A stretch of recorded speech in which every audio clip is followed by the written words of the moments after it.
跟着体验表演。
จะจืดเทียนเรา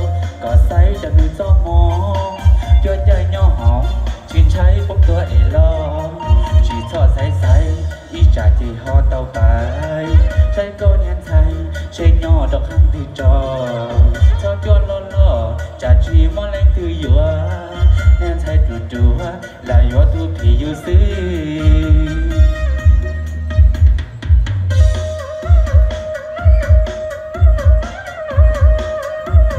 chẳng như muốn gì đấy lời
đứa chủ nhà cá bỏ là thế rồi, chỉ bắt tay của chủ nhà cá này đứa ngài là nó tàu nó cũng thay của hai chủ nhà cá này là vợ cho nên nói này,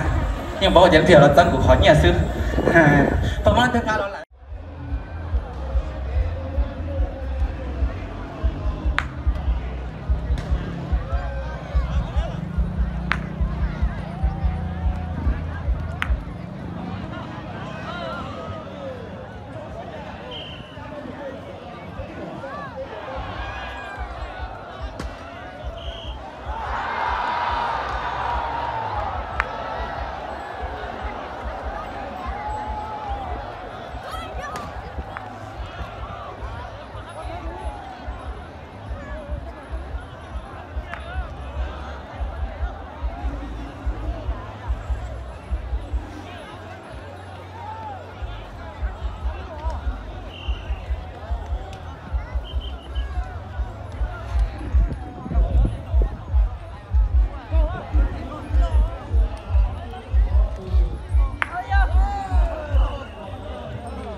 Con kìa liền.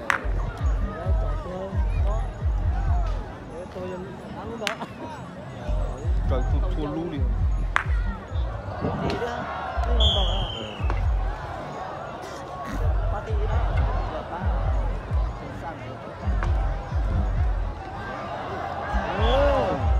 Cha lò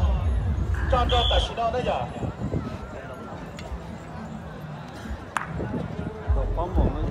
Xong vừa mùa là sala tù cho tụi tôi các thể cho nọ tua mua nọ hết phải lề còn lề đi lên tàu nọ tua tôi này nó tàu lò